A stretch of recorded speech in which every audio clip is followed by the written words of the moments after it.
The emergency room doors slammed open at 2:47 a.m. A veteran staggered in, bleeding from his side. The night supervisor took one look at his discharge papers and shook his head. "Can't admit him. Protocol says. Protocol." The quiet nurse in the corner stood up. Her voice was soft. Too soft for the weight it carried. "You want to talk about protocol?" She walked toward the desk. Something in her eyes made the supervisor step back. The security guard noticed her right hand move to her collarbone, to something hidden beneath her scrubs. A badge. Silver. Silent. In 6 hours, this hospital would be surrounded by federal vehicles. In 6 hours, a 4-star general would walk through those same doors. But right now, nobody knew who she really was. Nobody knew what she could do. And nobody knew that the dying man on the floor was about to change everything. Asterisk. Sarah Mitchell had worked the night shift at Memorial Veterans Hospital for 3 years. She preferred it that way. Fewer questions.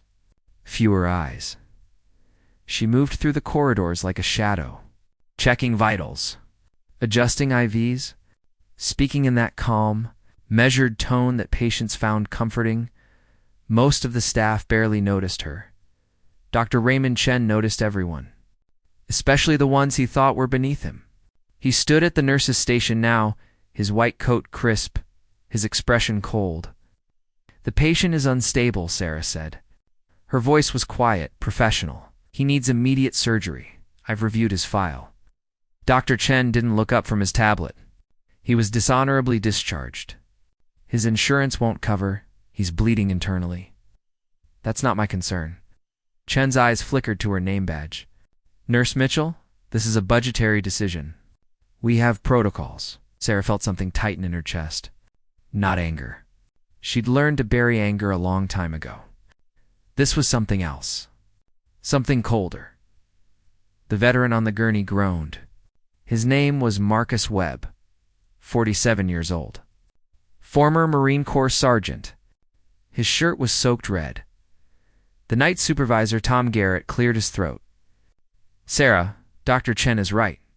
We need to transfer him to County General. They have a charity program. He won't survive the transfer. It's not your call to make." Sarah looked at Marcus. His lips were turning gray. His breathing was shallow. She'd seen that look before. In Kandahar. In Mosul. In places these people couldn't even pronounce. She'd seen good men die because someone decided they weren't worth saving. Not again. "Tom," she said softly. "Call an operating room, Sarah. You can't just call it now." Something in her tone made Tom pause. He'd worked with Sarah for 2 years. She was always polite, always deferential. But right now, standing there in her plain blue scrubs, she looked different, taller somehow. Dr. Chen stepped forward. "Nurse Mitchell, you are way out of line." "I could have your license." For Sarah's hand moved to her collar. Her fingers brushed against the thin chain she always wore, hidden beneath her scrubs. Most people thought it was a cross. Or a locket. "It wasn't, doctor," she said quietly. "I'm issuing a Level 1 medical protocol override." The room went silent. Tom Garrett's face went pale. "Sarah, that's a federal designation. Only military personnel with command authority can." "I know what it is." Dr. Chen laughed. It was a sharp, ugly sound. "This is absurd." "You're a nurse. You don't have the authority to override hospital policy with some made-up." Sarah pulled the chain from beneath her. Scrubs. The badge caught the fluorescent light. Silver, engraved with an eagle and 13 stars. Beneath it, a number. A classification level that made Tom's breath catch. "What?" Dr. Chen's voice faltered. "What is that?" Sarah didn't answer him. She turned to Tom, the operating room now. Tom fumbled for his radio. His hands were shaking. Dr. Chen grabbed Sarah's wrist. "I don't care what kind of fake credentials you bought online." "You're not." She moved. Fast. Too fast. One moment, Dr. Chen was holding her wrist. The next, he was face down on the floor, his arm locked behind his back. Sarah's knee pressing into his spine. The pressure was perfect. Painful, but not damaging. Precise. "You will not," Sarah said softly. Touch me again? She released him and stood. Dr. Chen scrambled backward, his face red, his eyes wide with shock and fury. I'm calling security. I'm calling the board. You're finished. Sarah looked at him. Her expression was calm, almost sad. Make your calls, doctor. She turned to the gurney. Marcus was unconscious now. His pulse was thready. She began pushing him toward the operating wing herself. Tom Garrett stared at her. Sarah, what did you just do? My job. Behind them, Dr. Chen was screaming into his phone, demanding the hospital director, demanding police. Demanding answers. Sarah didn't look back. She'd made harder calls than this. She'd carried harder weight. And if you want to see what happens when those calls finally catch up to her, when the secrets she's buried come flooding back into the light, subscribe now because this story is just beginning. The operating room doors swung open. The surgical team looked confused, unprepared. But they moved when they saw her face. They moved when they saw the badge still hanging outside her scrubs. Silver. And silent and impossible to ignore. In the parking lot, 3 black SUVs pulled up to the emergency entrance. Men in dark suits stepped out. They didn't rush. They didn't need to. They already knew she was here. They'd been waiting for this moment for 3. The surgery took 43 minutes. Sarah stood in the observation room, watching through the glass. She didn't scrub in. Didn't need to. The surgical team worked with the desperate efficiency of people who knew they were being watched. Dr. Lisa Park, the chief surgeon, had asked only one question. When Sarah handed her the badge, is this real? Yes, that was enough. Now Marcus Webb was stable, sedated, his chest rising and falling in steady rhythm. The internal bleeding was stopped, the shrapnel removed. He would live. Sarah felt the tension in her shoulders ease. Just slightly. Behind her, the door opened. Tom Garrett stepped in. His face was ashen. Sarah? His voice cracked. There are federal agents in the lobby, I know. They're asking for you by name. Your real name. Sarah turned. What name did they use? Tom's hands trembled as he pulled out his phone. He showed her the screen. An email from hospital security. They're asking for Major Sarah Elizabeth Mitchell, United States Army Special Operations, Medical Command Division. Sarah said nothing. Tom's eyes searched her face. 3 years. You've been here 3 years. We all thought you were just a nurse. Yeah, he laughed. It sounded like breaking glass. Just a nurse who somehow knew field trauma protocols, who could suture like a combat medic, who never, ever panicked. He paused. We should have known. You weren't supposed to know. Why? Tom's voice rose. Why work here? Why hide? If you're military command, if you have that kind of authority, why spend 3 years taking orders from people like Chen? Sarah looked back through the glass. At Marcus. At the machines keeping him alive. Because men like him deserve someone watching over them, she said quietly. Even when the system fails them. Tom opened his mouth. Closed it. He didn't have words for that. Footsteps echoed in the hallway. Heavy. Multiple pairs. The door opened again. 3 men in dark suits entered. Their faces were professionally blank. The lead agent was tall, broad-shouldered, with gray at his temples. His ID badge read SSA Grant Coleman, FBI. He looked at Sarah, at the silver badge still hanging around her neck. Then he did something that made Tom Garrett's jaw drop. He stood at attention. Major Mitchell Coleman said, We need you to come with us. Is that an order or a request? A request. For now, his eyes flickered to Tom. We need to speak privately. Sarah turned to Tom. Make sure Dr. Park monitors Webb every 15 minutes. His blood pressure is still unstable. Sarah, every 15 minutes, Tom. He nodded. Helpless, Sarah followed the agents into the hallway. They walked in formation. Professional. Careful. Like they were escorting. Someone dangerous. They weren't wrong. Coleman led her to a private conference room on the second floor, the kind used for family consultations. Bad news delivered in soft chairs and dim lighting. He closed the door. Locked it, Major. We have a situation. I gathered that from the dramatic entrance. Coleman didn't smile. 3 hours ago, Marcus Webb triggered a national security alert. His name appeared on a classified watch list. The moment he entered this hospital, flags went up across 4 federal agencies.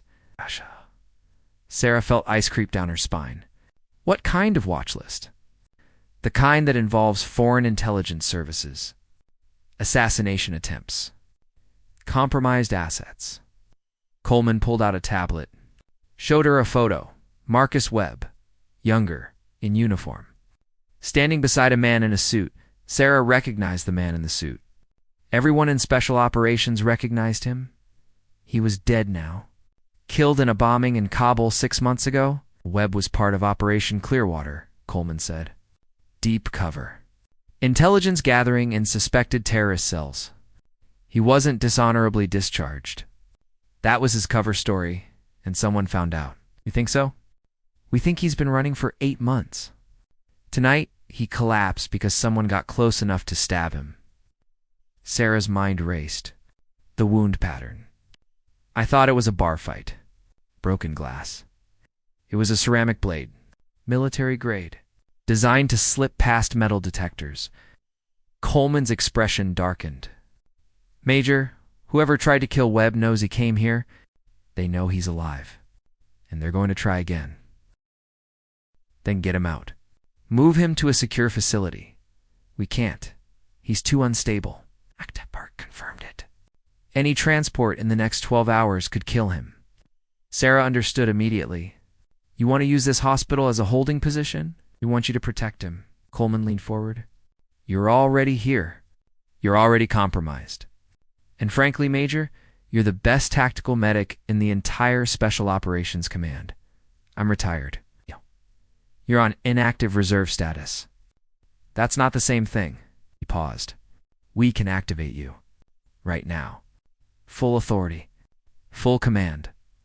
Sarah looked out the window, down at the parking lot. More vehicles were arriving, unmarked, black.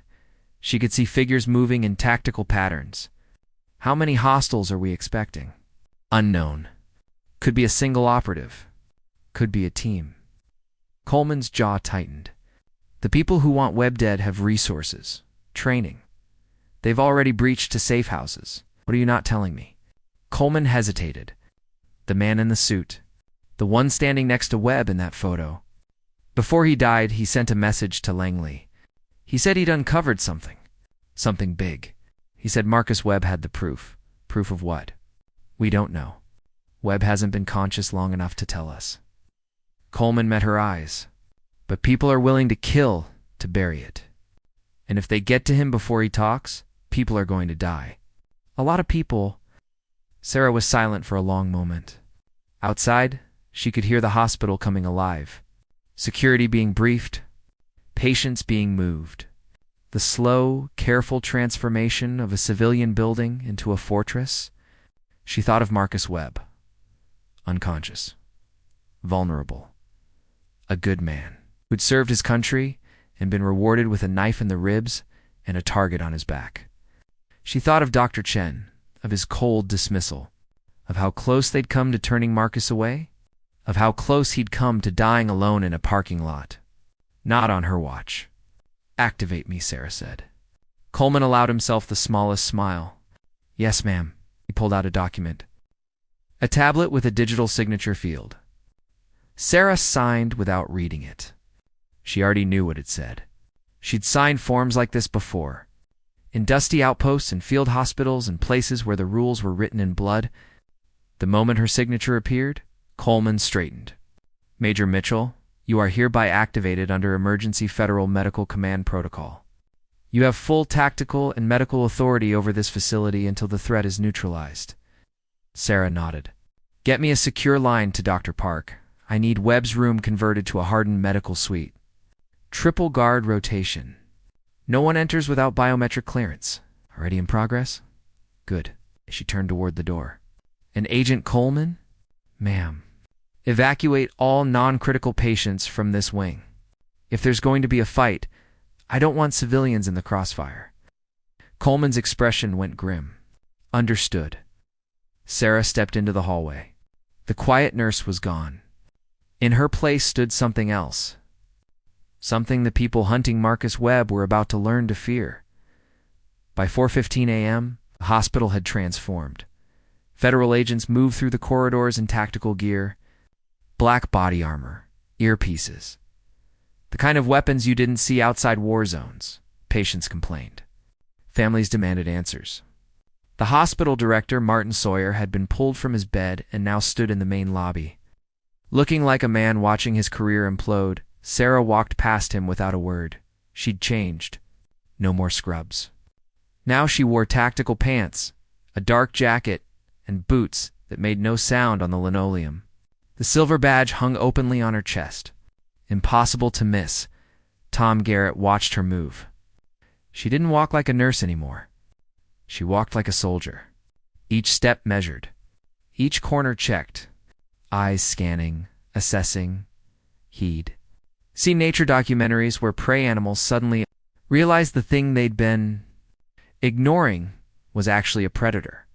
He felt like prey. Dr. Chen appeared from the administrative wing, his face purple with rage.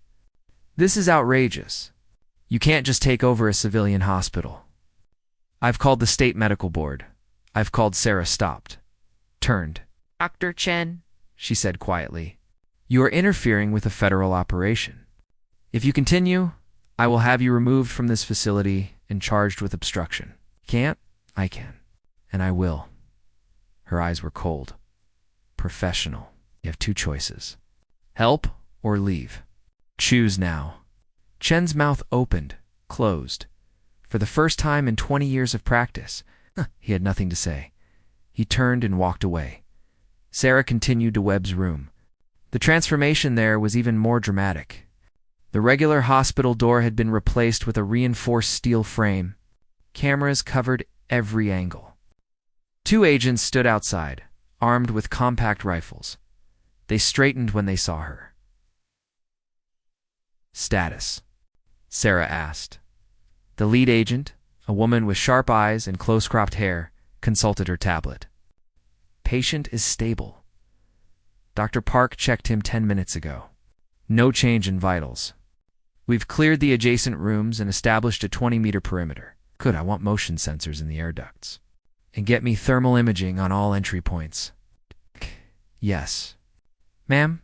Sarah entered the room. Marcus Webb lay unconscious, pale, fragile.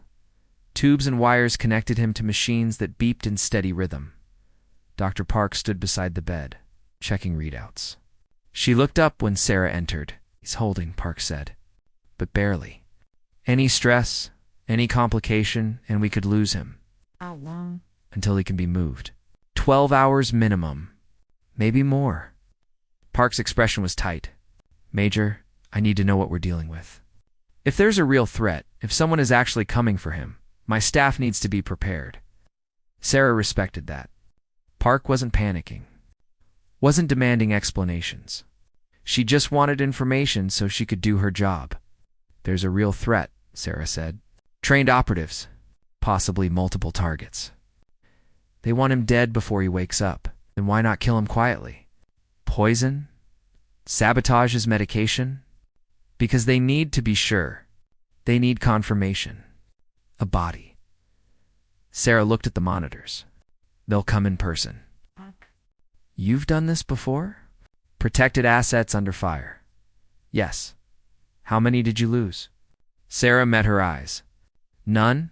It wasn't a boast. It was a fact." Park nodded slowly. "Then I'll trust you." She gathered her tablet.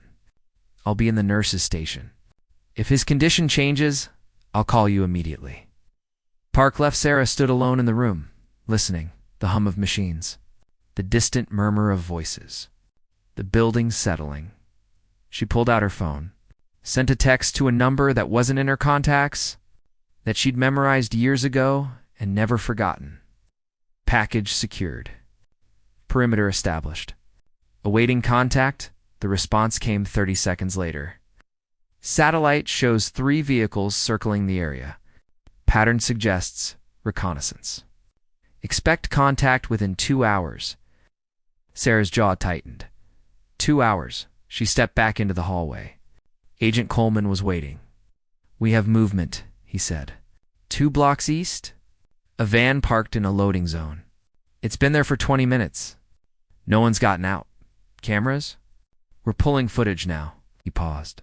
"Major, if they hit us, it's going to be loud. We can't keep this quiet." "I know. The media will be all over it. Questions about federal presence. Questions about you." Sarah looked at him. "I stopped caring about questions a long time ago, Agent Coleman. I care about results." He nodded. "Yes, ma'am." Sarah walked to the main elevator, took it down to the basement. The mechanical rooms, boiler, electrical, storage places most people forgot existed. She checked every room, every access point, looking for weaknesses, for blind spots, for the places she would use if she were the one attacking. She found 3. A service tunnel that connected to the adjacent building. A ventilation shaft large enough for a person to crawl through. An old delivery entrance that was supposed to be sealed but wasn't. She marked each one. "Sent coordinates to Coleman? Seal these," she texted. "Now on it." Sarah returned to the main floor. The hospital felt different now. Tense. Waiting, like an animal that. New predators were circling but couldn't see them yet. Tom Garrett found her near the ICU. "Sarah, the staff is scared. They're asking questions. About you. About what's happening. What did you tell them? The truth, that we have a federal situation and you're in charge." "Good." "Sarah." Tom's voice dropped. "Who are you? Really?" Sarah was quiet for a long moment. "I'm someone who made a promise a long time ago. To protect people who can't protect themselves." That's not an answer. It's the only one I have." Her phone buzzed.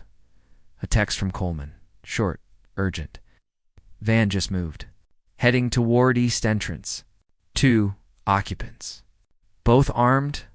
Sarah's pulse didn't change. Her breathing stayed steady. She'd been waiting for this. "Get all non-essential personnel to the west wing," she told Tom. "Lock down the east corridors. No one in or out. Sarah, do it now." Tom ran. Sarah walked toward the east entrance. Her hand moved to her hip. To the weapon holstered there, standard issue Glock, 17 rounds. She'd qualified expert with it every year since. She was 23. The east entrance was a side door used for deliveries. Reinforced glass. Card reader. At night, it was usually empty. Not tonight. 4 agents stood ready, weapons drawn. Eyes on the parking lot. Sarah joined them. Watched through the glass. The van pulled. UP, white, unmarked. It idled for 30 seconds. Then the passenger door opened. A woman stepped out, blonde, athletic, wearing scrubs and a hospital ID badge. She looked perfect. Exactly like someone who belonged here. That was the problem. Sarah keyed her radio. "Coleman, run that face through recognition." "Now. Already on it." Pause. "Major, that badge is a fake. The ID photo matches a nurse who retired 6 months ago."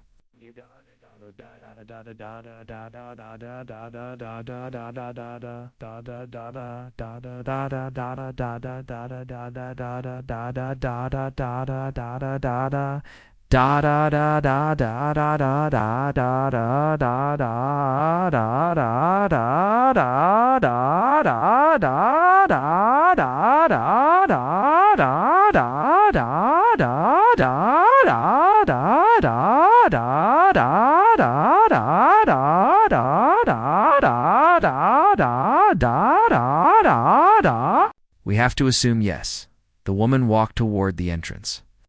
Calm, professional. She swiped the fake badge. The door didn't open.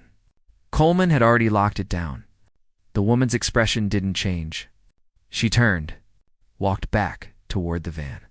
"She's leaving," one of the agents said. "Should we pursue?" "No," Sarah said. "She's not leaving. She's regrouping." The van pulled away, disappeared around the corner. Sarah's phone buzzed again. This time, it wasn't Coleman. It was the number she'd texted earlier, the one that didn't exist. "Second team incoming. South side. Rooftop approach. 8 to 3 minutes." Sarah's eyes went to the ceiling, to the maintenance access that led to the roof. They were coming from above. "Lock down all stairwells," she ordered. "Get teams to the roof access points." No one gets in. The agents moved. Sarah stayed at the window, watching, waiting. Somewhere in the darkness, people were moving, trained, deadly, coming for Marcus Webb, coming for the secrets he carried. But they'd have to go through her first. And Sarah Mitchell hadn't lost an asset yet. The first breach came at 4:47 a.m. A fire alarm triggered on the 3rd floor. East wing, the sprinklers activated. Water poured from the ceiling.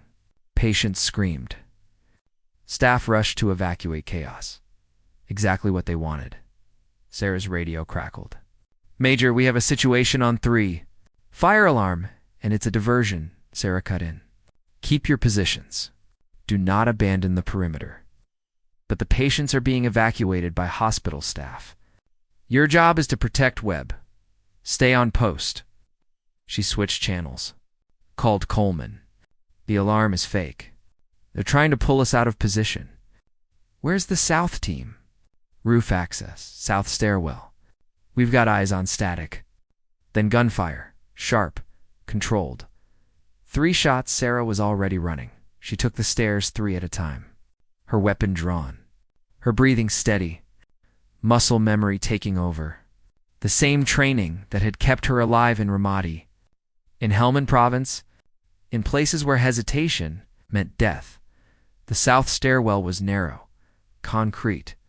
The door at the top lead to the roof. 2 agents stood at the landing. One was bleeding from his shoulder.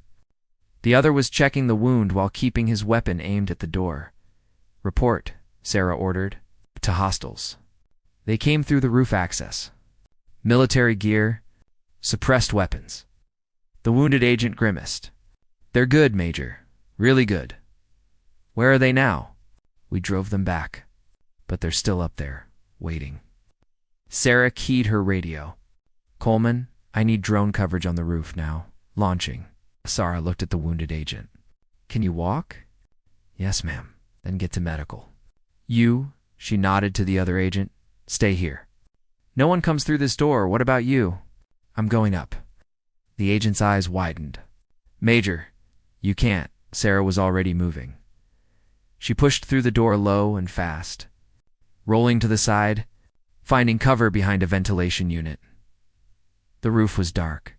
The city lights created a dim glow, enough to see shapes, movement. 2 figures, dressed in black, night vision goggles. They were positioned behind the HVAC system, covering the stairwell door. Professional setup, good angles. Hard to approach. Sarah analyzed the space. 20 meters of open roof between her position and theirs. No cover, no concealment. A killing field. She pulled a small mirror from her pocket. Standard tactical kit. She angled it around the ventilation unit. Watched their positions. They weren't moving. Waiting for her to make a mistake. Sarah had other plans. She tapped her earpiece. "Coleman, where's that drone?" "Overhead." "You want thermal?" "No, I want noise." "Say again." "Bring it low." "Right over the HVAC system." "Make it loud." 3 seconds later, the drone descended. A quadcopter with rotors that screamed in the quiet night. The 2 hostiles shifted, looked up. Distracted for just a moment, Sarah moved. She cleared the 20 meters in 4 seconds. Fast. Silent. She came around the HVAC system from the side. The angle they weren't watching. The first hostile turned. Saw her, started to raise his weapon. Sarah shot him twice. "Center mass." He went down hard. The second hostile was faster. She fired. The round sparked off the metal beside Sarah's head. Sarah dropped, rolled, came up behind a different unit. The hostile was moving, trying to flank. Good tactics. But Sarah had been doing this longer. She waited, counted, listened for footsteps. There she swung around the corner. The hostile was 3 meters away. Weapon raised. They fired simultaneously. Sarah's round caught him in the chest. His went high. Over her shoulder, he fell. Sarah approached.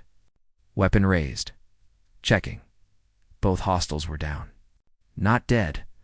Body armor had stopped her rounds, but they were unconscious. Broken ribs. Maybe worse? She zip-tied their hands. Kicked their weapons away. Keyed her radio. Roof is secure. 2 hostiles down. I need medical and detention teams up here. Coleman's voice was tight. Copy that. Major, we have another problem. What? The van from earlier? It's back. Front entrance this time. And they're not trying to be subtle anymore. Sarah looked toward the front of the building. From the roof, she could see the parking lot. The white van. The doors opening, 4 people got out. All armed. All moving with military precision. They weren't trying to sneak in anymore. They were assaulting. Sarah ran for the stairs. Locked down the front entrance. Get every available agent to the lobby now. She hit the stairwell at a full sprint. Descended for floors in seconds. Her heart rate was elevated but controlled. Her mind was clear. This was what she'd been trained for. The lobby was pandemonium. Federal agents taking cover behind furniture. The 4 hostiles outside had taken positions behind vehicles. They were laying down suppressing fire. Short bursts, controlled. The reinforced glass was holding. For now, Sarah reached Coleman's position. He was behind the reception desk. His face was grim. They're trying to pin us here, he said. While another team goes for Webb, Sarah understood immediately. Where's the 3rd team? Unknown. We're scanning, but an explosion. Muffled. Below them, the basement. Sarah's eyes went wide. They're coming through the service tunnel. She was running before Coleman could respond. Back to the stairs. Down. Below ground level. To the mechanical rooms she'd checked earlier, the service tunnel door was blown open. Smoke filled the corridor. Through it, Sarah saw movement. 3 figures. Tactical gear. Moving toward the main building, toward the elevators that led to Webb's floor. Sarah stepped into the corridor. Weapon raised. Drop your weapons. They turned. Open fire. Sarah dove behind a support column. Rounds chewed into concrete. Dust filled the air. She counted shots. 3 weapons. Semi-automatic. 15 rounds each, probably. They'd already fired 6. She waited for a pause. That moment when magazine changes happened there. She leaned out. Fired 3 times. Fast. Accurate. 1 hostile went down. The other 2 scattered. Taking cover behind pipes and machinery. The space was tight. Close quarters. The kind of fighting where hesitation killed you. Sarah moved forward. Using cover. Angling for better positions. 1 hostile fired. She saw the muzzle flash. Returned fire. He went down. The last one was smart. He'd fallen back. Deeper into the tunnel. Away from the lights. Sarah followed. Slow. Careful. Her weapon up. Her senses sharp. She heard breathing. To her left, behind a steam pipe, she fired low. At leg height. Under the pipe. A scream. The hostile fell. Clutching his knee, Sarah was on him in 2 steps. Weapon to his head. Stay down. He stayed down. She zip-tied him. Then moved back through the tunnel, checking the other 2. Securing them, her radio crackled. Major lobby situation is resolved. Hostiles retreated. No casualties on our side. Copy. Basement is secure. 3 more hostiles detained. Sarah climbed back to the main floor. Her hands were steady. Her uniform was covered in dust and concrete powder. But she wasn't injured. Coleman met her at the top of the stairs. He looked at her. At the detained hostiles being dragged past. At the wreckage in the basement. How many is that? He asked. 9 total. Jesus. He ran a hand through his hair. Is that all of them? I don't know. Sarah walked to Webb's room. The agents outside were still at their posts. Alert. Ready inside, Dr. Park was checking monitors. She looked up when Sarah entered. He's stable, Park said. Through all of that. Stable. Sarah nodded. Felt something loosen in her chest. Just slightly. Monitoring him. If anything changes, you'll be the first to know. Sarah stepped into the hallway. Leaned against the wall. Let herself breathe. 9 hostiles. 3 separate assault teams. Coordinated. Professional. This wasn't just about killing, Marcus Webb. This was about sending a message. Her phone buzzed. The secure number. The one that didn't exist. Satellite confirms all hostile vehicles have left the area. Expect no further contact tonight. Well done, Major, Sarah typed back. Webb needs to wake up. We need to know what he knows. Agreed. Medical estimates 2 hours until he's conscious. 2 hours, Sarah looked at the clock. 5:23 a.m. The sun would be rising soon, and with it answers. Or more questions. She walked to the window. Looked out at the city. At the streets were 9 trained. Operatives had just tried to kill a man in her. Care, they'd failed. But whoever sent them was still out there, still watching, still waiting. Sarah touched. The badge on her chest. Silver. Silent. A promise she'd made a long time ago. A promise she'd keep no matter who came through those doors. Marcus Webb opened his eyes at 6:47 a.m. Sarah was sitting beside his bed. She'd been there for 20 minutes. Waiting. Watching the monitors. Watching his breathing change from deep sedation to natural sleep. His eyes were unfocused at first, confused. Then they found her. Face. Where? His voice was rough. Dry. Memorial. Veterans Hospital. Sarah held up a cup of water. Helped him drink. You've been in surgery. You're safe. Marcus tried to sit up, gasped. Pain flooded his face.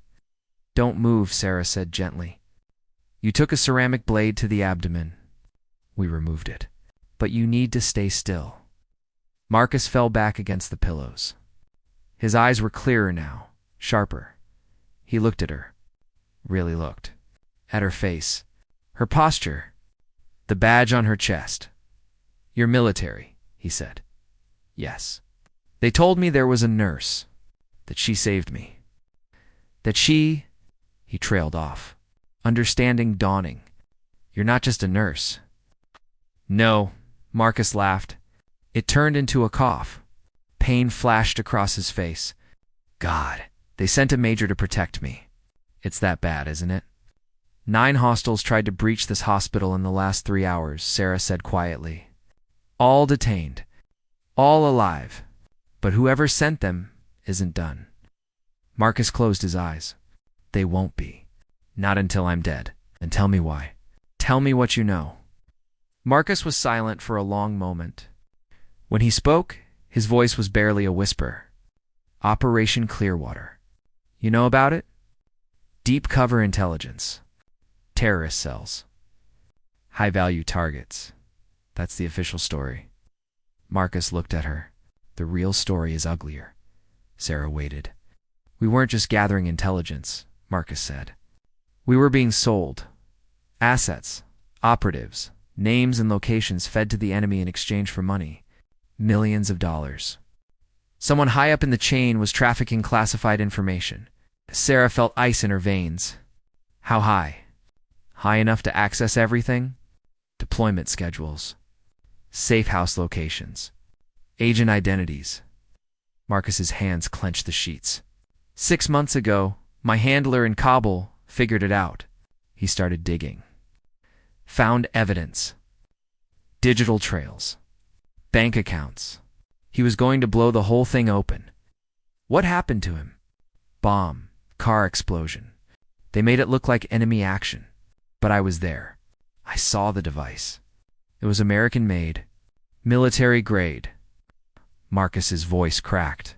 They killed him to protect their operation, and I was the only one left who knew. Sarah's mind raced. The evidence. Do you have it? Marcus reached for his neck, for a chain that wasn't there. Panic flooded his face. Where is it? Where's my everything you came in with is in hospital storage, Sarah said quickly. Locked. Secure. What am I looking for? A dog tag. Looks standard issue.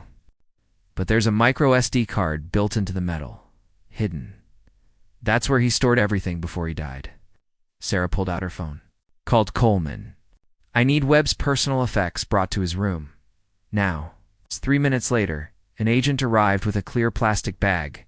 Inside, blood-stained clothes, a wallet, and a thin metal chain with a dog tag. Marcus took it with shaking hands. Here, look. He showed her the edge. A tiny seam in the metal. Almost invisible. He pressed it with his thumbnail. The seam popped open. Inside, a micro SD card, no bigger than a fingernail. Sarah took it carefully. What's on it? Everything. Transaction records. Encrypted communications. Names. Marcus met her eyes, including the person at the top. The one coordinating it all? Do you know who it is? No, my handler died before he could tell me. But the evidence is there. Bank accounts. Shell companies. Digital breadcrumbs leading straight to them. Sarah's radio crackled. Coleman's voice, urgent. Major, we have incoming. Black SUV convoy. Government plates. They're saying they're here to take custody of Webb. Sarah stood. Under whose authority? They won't say. But Major, they have federal marshals with them. And someone from the Pentagon. Marcus grabbed her arm. His grip was weak, but desperate. You can't let them take me. If they're part of this, if they're compromised, I won't. Sarah looked at the micro SD card. But I need to know who we're dealing with. I need to access this data. I can help. If you have a laptop, you're in no condition. Major, if the wrong people get that card, if they destroy the evidence... He struggled to sit up. This is bigger than me. Bigger than both of us. Good people died because of what's on that card. Their families deserve the truth. Sarah made a decision. Coleman, stall them.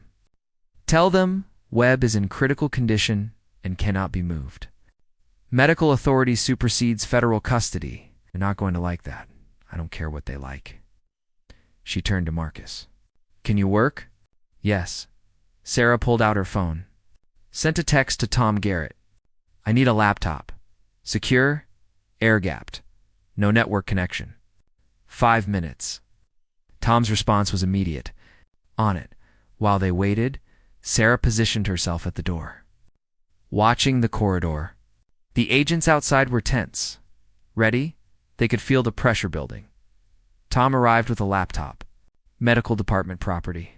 Used for offline record keeping. Sarah handed it to Marcus. Work fast. He inserted the card. His fingers flew across the keyboard despite his injury. Sarah watched the screen. Files appeared. Thousands of them. Transaction records. Encrypted emails. Financial documents Marcus navigated like he'd done it before. Here, this is the main thread. Follow the money. The screen showed wire transfers. Hundreds of them. Routing through shell corporations in the Cayman Islands, Luxembourg, Cyprus, always landing in the same place. A numbered account in Switzerland. Can you trace the account holder? Sarah asked, working on it.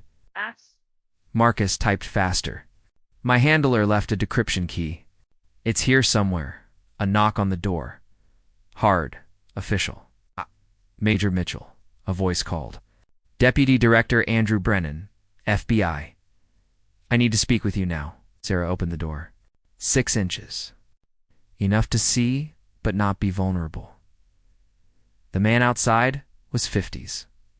Gray hair, sharp suit. FBI credentials in hand. Behind him, 4 federal marshals, all armed. Deputy Director, Sarah said, you're aware this is an active medical situation. I'm aware you've turned a civilian hospital into a war zone, Major. Brennan's eyes were cold. Marcus Webb is a person of interest in a federal investigation.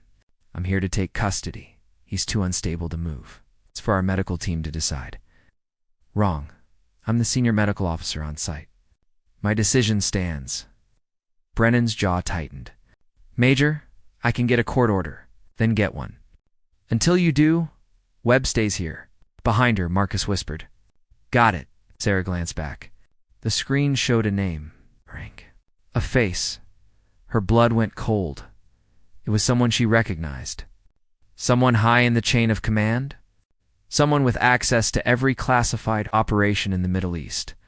Someone standing in the corridor right now. Brennan was still talking. Major, you're interfering with Sarah. Close the door. Locked it, Coleman, she said into her radio. Lock down this floor.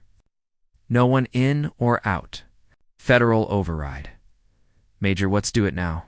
She turned to Marcus. Send that file. Everything. To every media outlet you can think of. New York Times, Washington Post, every news network. Blast it everywhere. If I do that, there's no going back. There's already no going back. Sarah looked at the door. At the shadow of Brennan on the other side, they're going to try to bury this. Kill us both if they have to. Our only chance is to make it public. Make it too big to hide. Marcus nodded. Started typing. The door handle rattled. Someone was trying to open it. Then Brennan's voice. Calm, cold.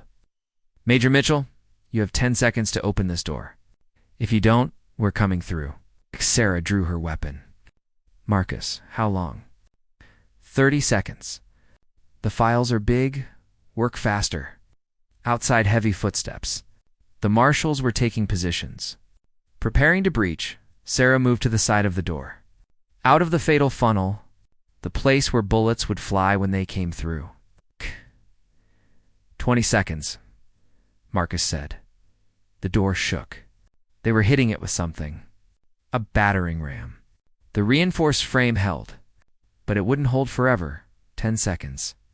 Sarah keyed her radio. All agents, be advised. Deputy Director Brennan is compromised. He's part of the trafficking operation. Do not follow his orders. Coleman's voice came back, shocked. Major, are you sure? I'm sure. Another impact. The door frame cracked. Done, Marcus said. It's sent. Everything. The door exploded inward. Marshals poured through. Weapons raised. Sarah didn't fire. Didn't move.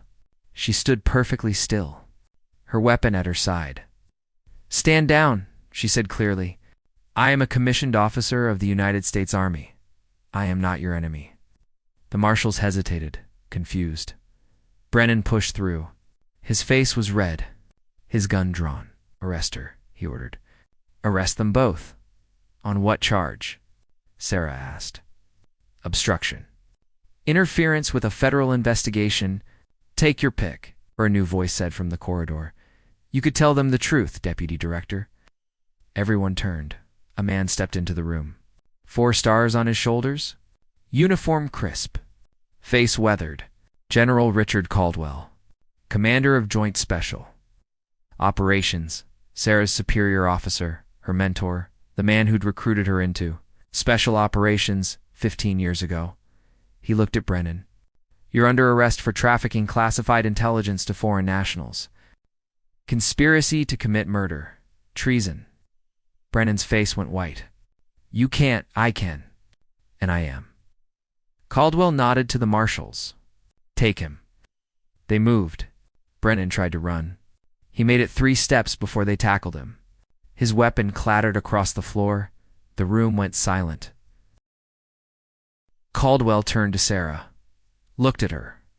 At the dust on her uniform, the exhaustion in her eyes, the weapon still in her hand. Then he smiled. Good work, Major. Asterisk, the hospital director's office had become a command center.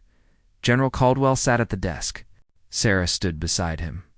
Coleman, Tom Garrett, and Dr. Park filled the chairs. Through the window, the sunrise painted the sky orange and gold. Brennan was in federal custody. The 9 detained hostiles were being processed. And Marcus Webb was stable, sleeping, guarded by enough firepower to stop an army. Caldwell looked at the laptop screen.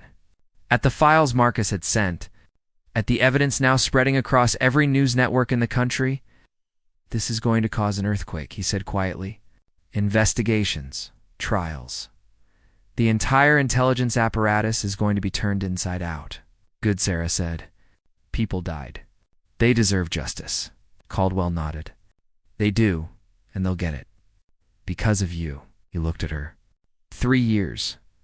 You've been hiding here for 3 years. Playing nurse. Taking orders from people like Chen. I wasn't hiding, sir. I was healing. From what? Sarah was quiet for a moment. From 8 years of war, of making life and death decisions, of carrying weight that never got lighter. She looked out the window. I needed to remember what normal felt like. What it felt like to help people without having to kill someone first. And did you? Remember? I tried. She smiled sadly. But normal doesn't fit anymore. It hasn't for a long time. Caldwell stood, walked to her. Major Mitchell, I'm reactivating you to full duty. Effective immediately. We need people like you. People who know how to fight, how to win. Sarah looked at him. At the man who'd shaped her career, who'd taught her everything she knew about command, about sacrifice. With respect, sir? No. The room went silent. Caldwell's expression didn't change. Explain. I'm tired of fighting wars that never end. Tired of trading lives for intelligence? For politics? For secrets that get people killed? Sarah gestured to the window. To the hospital. These people don't need a soldier. They need someone who cares. Someone who'll fight for them when the system fails. You can do more good in uniform, can't I? Sarah met his eyes. Or will I just become another piece in a game I don't believe in anymore? Caldwell studied her. Long, hard. Then he nodded. I understand. You've earned the right to choose your own path. Thank you, sir.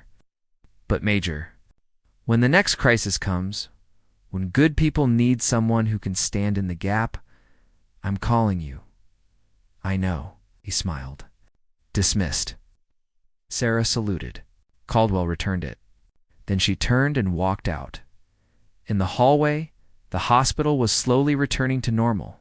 Patients being returned to their rooms. Staff cleaning up.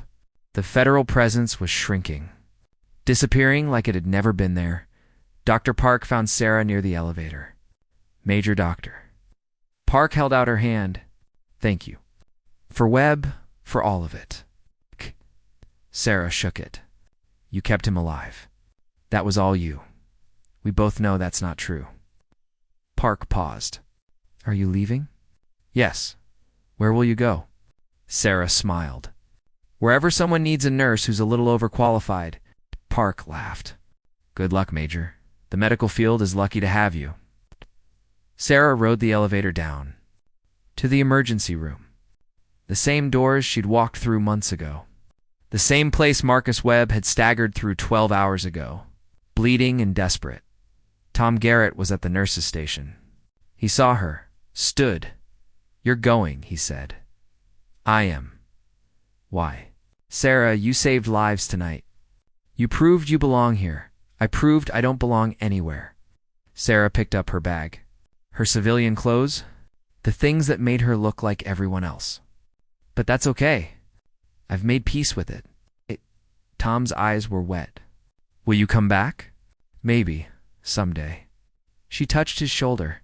Take care of them, Tom. All of them. I will. Sarah walked to the exit. The automatic doors opened. Behind her a voice, loud, arrogant, familiar. Dr. Chen. Nurse Mitchell. Or should I say Major Mitchell? Sarah turned. Chen stood in the middle of the emergency room, his arms crossed, his expression smug. I've filed a formal complaint, he said, with the medical board, with the hospital.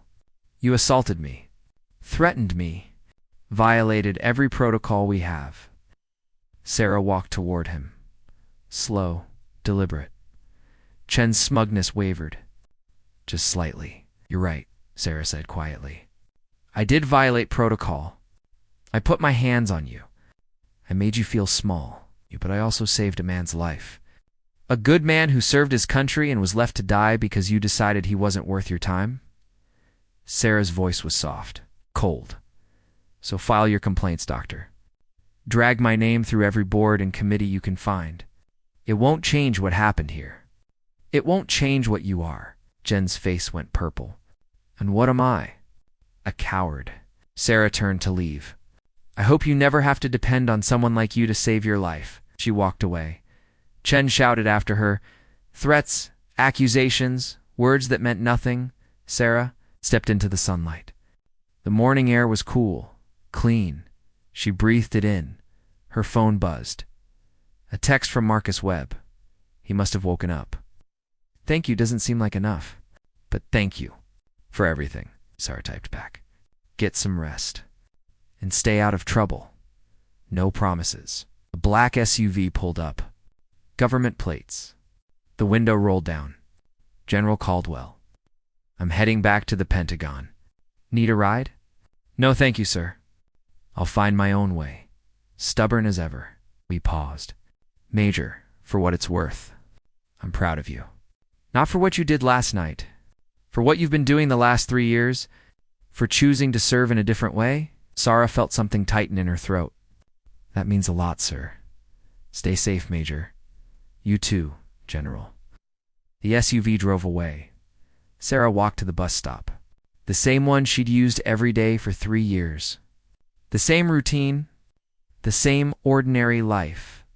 Except nothing was ordinary anymore. And maybe it never had been. 3 weeks later, a small news article appeared in the medical journals. Buried in the back pages. Easy to miss. Sarah Mitchell, RN, BSN, has been awarded the Presidential Medal of Freedom for extraordinary service in defense of national security. Details of her actions remain classified. No picture. No interview. No fanfare. Just a quiet recognition of a quiet hero. Sarah saw the article while working her shift at a small clinic in Montana, rural, underserved. The kind of place that needed help and couldn't afford to be picky. She smiled, folded the paper, went back to work. A patient came in, elderly veteran struggling to breathe. Sarah took his hand. You're going to be okay. I've got you. The old man looked at her, at the calm in her eyes, the strength in her grip. You remind me of someone I knew in the service, he said. A medic. She never left anyone behind. That sounds like someone worth knowing. She was. Sarah checked his vitals, started treatment, did what she'd always done. What she'd always do? Protect, serve, save, no matter the cost, no matter the rank, no matter who was watching, because the badge she wore, the one hidden beneath her scrubs, wasn't about authority. It wasn't about power. It was a promise. A silent promise to stand between the innocent and the darkness too. Be the shield when the world needed one.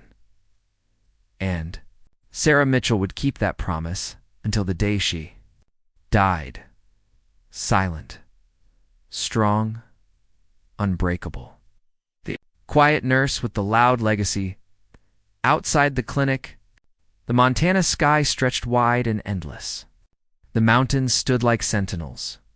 The wind carried the smell of pine and snow, and somewhere in the distance, another crisis was brewing. Another veteran was falling through the cracks. Another battle was waiting, but that was a story for another day. For now, Sarah Mitchell was exactly where she needed to be, doing exactly what she was meant to do, saving lives. One patient at a time, with a silent badge and an unbreakable will, and that was enough.